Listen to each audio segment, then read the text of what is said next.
আজ সন্ধ্যে একটু ভাজাভুজি খেতে ইচ্ছে করছিল। তাই ভাবলাম কি ভাজা খাবো।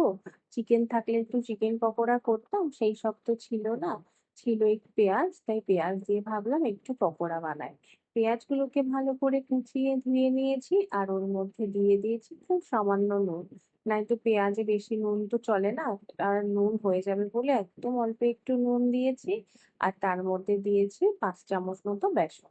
আর বেসনটাকে ভালো করে মেখে নিলাম একটু জল দিয়ে। প্রথমে ভেবেছিলাম যে শুকনো শুকনো মাখবো, তা দেখলাম শুকনো মাখা যাচ্ছে না, তাই একটু জল দিয়ে নিয়েছি।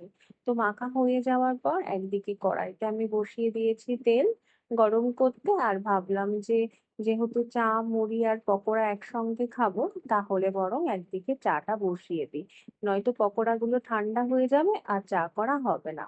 তা একদিকে দেখো চাটা বসিয়ে দিয়েছি আর জলটা ফুটে উঠেছিল, আমি কিন্তু চিনিটাও দিয়ে দিয়েছি। আর একদিকে কড়াইটা গরম হয়েছে আর তার মধ্যে পেঁয়াজি গুলো দিয়ে দিয়েছি।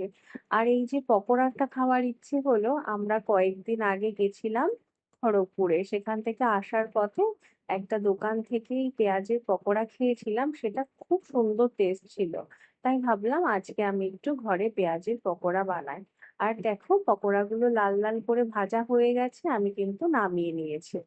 আর মামুনি আমাকে বলছিল যে তোমাদের জন্য বেসন এনে রেখেছি, তোমরা তো কদিন বাদে চলে যাবে, তাহলে বেসনগুলো আমার ঘরে থেকে যাবে, আমি তো এত ভাজাভুজি খাই না, তা তোমরা একটু কিছু ভাজা ভাজা খাও। তাই ভাবলাম যে এই পকোড়াটাই ভাজি। আর এদিকে দেখো আমি মুড়ি আর পকোড়া ভাজা দিয়ে দিয়েছি আর চাটা এনেও দিয়ে দিলাম। তাই ভাবলাম শুধু মুড়ি তো আর খাওয়া যাবে না, তাহলে ওর মধ্যে একটু বাদাম আর একটু চানাচুর দিয়ে দিই। চানাচুর না ঠিক, এটা এটা ঝুরি ভাজা দিয়ে দিয়েছি। আর সৌকে বললাম যে তুমি একটু ভালো করে মাখো। মাখা টাকার পর তিনজনে মিলে গল্প করতে করতে একসঙ্গে সন্ধ্যাবেলায় খাওয়া দাওয়া